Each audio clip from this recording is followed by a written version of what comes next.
Welcome to our Dental Business Transaction podcast, and I have pleasure in speaking to Oliver Field today, financial planner at Chancellor. I'm sure your phone has been ringing red hot since the budget. We haven't had one for over 500 days, and there's some really significant changes in there that affect your clients, specialising in working with dentists, and of course my clients as well, working with dentists. So a lot of it seems to be sort of geared up to keeping the workforce at work. But what would you say, Oliver, are the headlines for you that are going to be affecting dentists and their financial planning? Yeah, so initially there's kind of two main points are the lifetime allowance and the annual allowance. The first one, the lifetime allowance, is being completely abolished. So as of today, it's 1.073 million, which basically means that if you have a pension worth over that, if you're taking a lump sum, you're going to be taxed at 55%. Then if you're taking an income, it's an additional 25% along with your marginal income tax as well, which is really big for people who are in the NHS pension scheme, like a lot of dentists. And that just means that they can accrue more benefits at work without being worried about the additional tax charges, which is actually really great news, and allows dentists to work for longer and not be worried about that, and actually retire on their own terms. And what's also linked to that is the fact that the NHS is going to be able to allow NHS workers to leave and also rejoin the pension scheme, which means they can take their 1995 scheme, say, at 60, take that as income, and then rejoin the NHS, continue to work and accrue pension benefits, which wasn't the case before. So that's going to be as of April 2023 as well, which have linked really well together. So hearing that, I think that's probably a response to, the crisis that we're experiencing every day. NHS practices that can't get associates, or they're having a bit of a mass exodus from the NHS.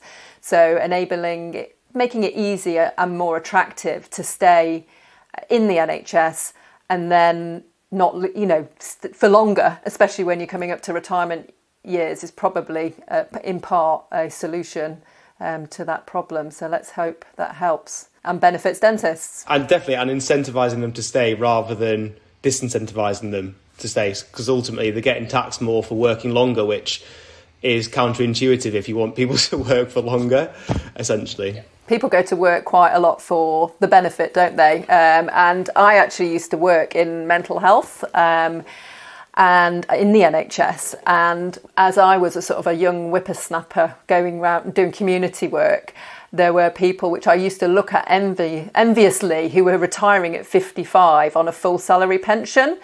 And the whole idea of that is it was, again, like dentistry in crisis. They couldn't attract nurses and health professionals to work in what they called then asylums.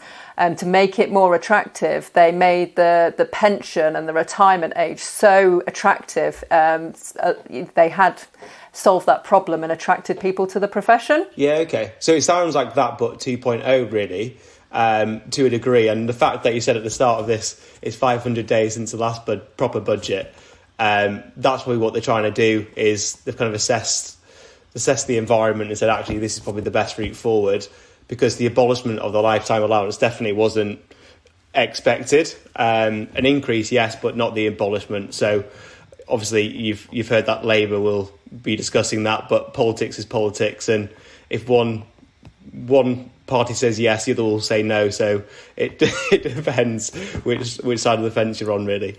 Yeah. So at the moment we have the lifetime allowance abolished, but it depends who if that will last if we get a new government. Yeah, exactly. Which isn't good, really, but you want them to be on the same page with those sort of things, just so there's some steady and some confidence in the market, really, rather than it being a seesaw effect from one party to the next. And also there's a big announcement from the budget was the annual allowance increase as well, which is great for business owners.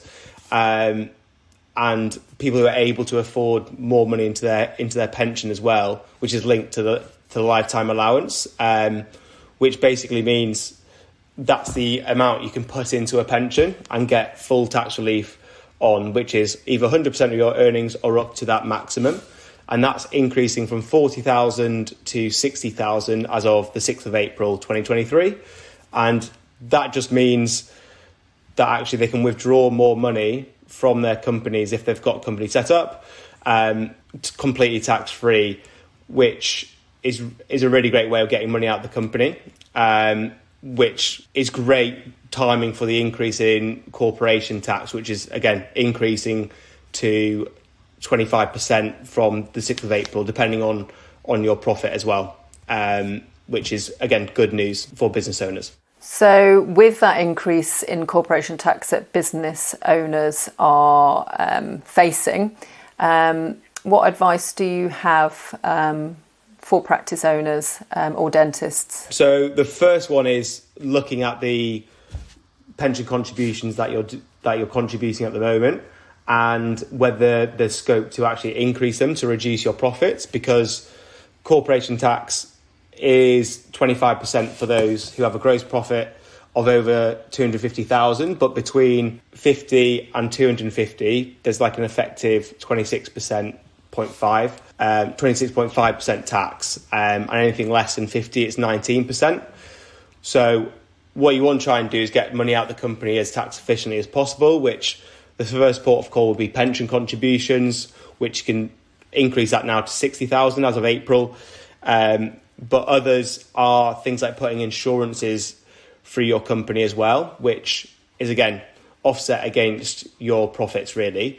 So that, again, reduces your corporation tax.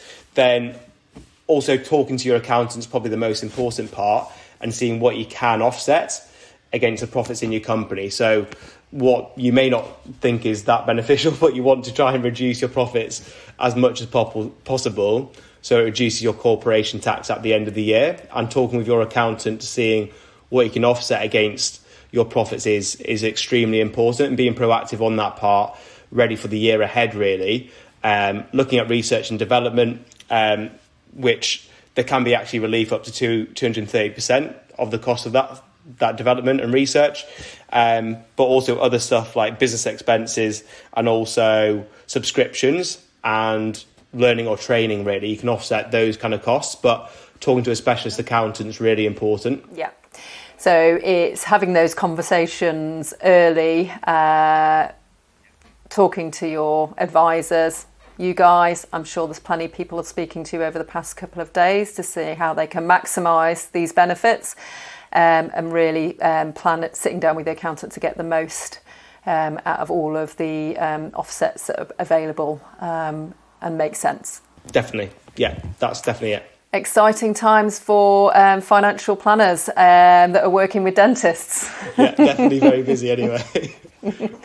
Great. Well, it's been great to talk to you today, Ollie. Some sound advice there.